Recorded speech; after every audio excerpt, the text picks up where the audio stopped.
Forget it. Let's just get to a safe house. After stirring up trouble in Europe and the zombie-infested shanty towns of Africa, Resident Evil returns to where it all began in Operation Raccoon City. Playing up the series' decisive shift into shooting, alongside a new squad-based element, Operation Raccoon City charges headlong into old territory in an attempt to dredge up something new.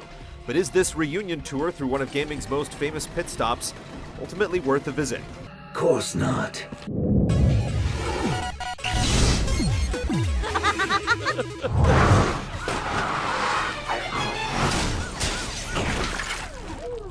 Flipping the script on one of the series' most notable events, namely the events of Resident Evil 2, Operation Raccoon City puts players among the ranks of the Umbrella Security Services, an elite strike team tasked with cleaning up company secrets.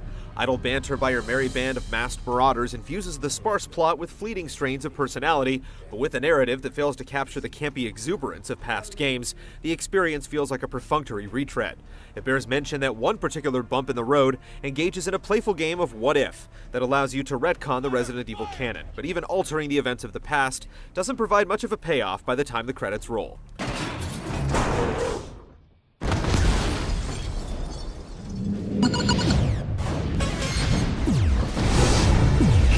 Your Umbrella Security Service?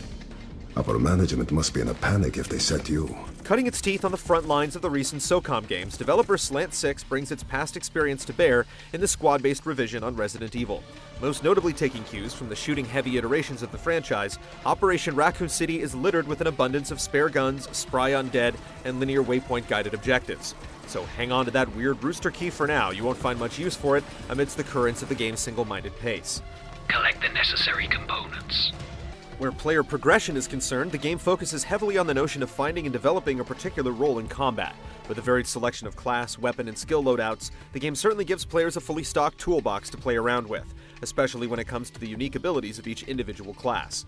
Temporarily reprogramming zombies amidst the chaos of the Grand Melee sticks out as a notable favorite in the single-player campaign, while infiltrating player ranks via optic camouflage online always makes for a good time.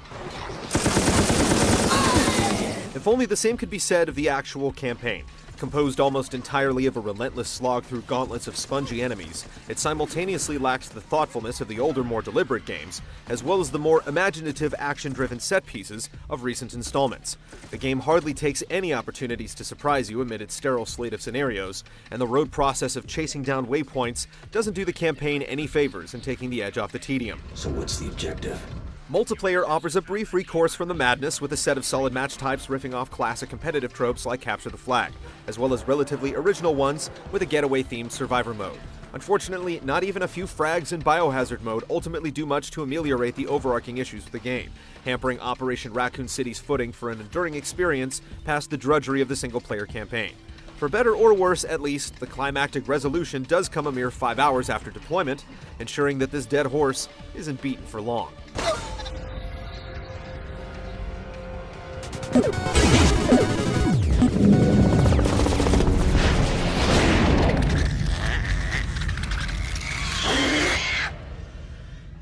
With no squad commands to speak of, Operation Raccoon City bears little of its developers' tactical warfare DNA, much less Resident Evil's classic tight-fistedness with its literal piles of ammunition at every turn.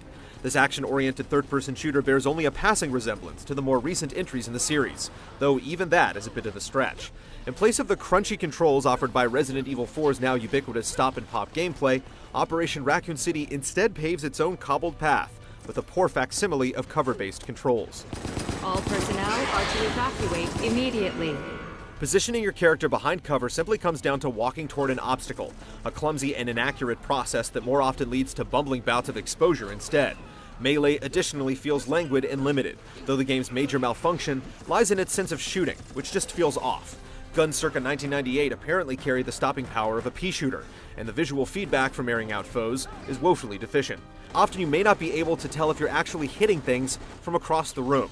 It all lends a general feeling of impotence that's at odds with the notion of being part of an elite private military organization. One has to wonder if someone like Wesker felt like a wimp using Umbrella ordnance. Sounds like a gunfight. The Nemesis must be nearby. It almost seems like the game suffers from every bad cliche in the book. Enemies down to even the lowliest shambler are able to take obnoxious amounts of punishment before finally keeling over.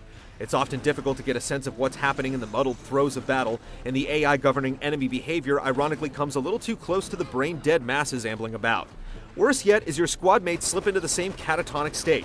It seems that old Beltway would rather gaze wistfully at your wilting life bar than take a few pot shots at the liquor having his way with you. Apparently resuscitating downed teammates falls well out of the Umbrella pay grade too. Bertha will always fix you up good. While the basic business of shooting is no doubt a disappointment, the biggest miss here is the game's unequivocal detachment from anything resembling Resident Evil. Even with egregious consumption levels of green herbs and antiviral medication, very little of the series' signature soul remains in this hollow shell. How the hell could this happen? This must be Umbrella's warehouse. The hell is all that noise? Basking its visuals in a sheen of dark leather, cold hues, and expressive moody lighting, Operation Raccoon City, at the very least, looks the part of a Resident Evil game. Trademark creepy crawlies like the Hunter leap and skulk through the streets with ambitious flair, while the environments make appropriate shoutouts to iconic locales such as Raccoon City PD. And though the game does manage to surprise you at times with a few well-placed scares and decently dressed set pieces, it often isn't long until an oblivious enemy or whirling player corpse does its job to bring you back to reality. The occasional sound effect blowout isn't so easy on the ears either.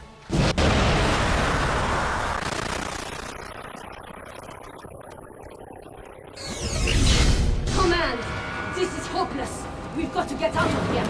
In spite of its novel class-based combat and varied multiplayer, Operation Raccoon City can't shake its one-note campaign and fundamental mechanical problems. For the sake of Resident Evil fans, we'd hope that any further trips back to the series' past would better remember what made it memorable in the first place. We'd sooner bar off the city borders for good instead of slogging through any similar operations in the future. Stop!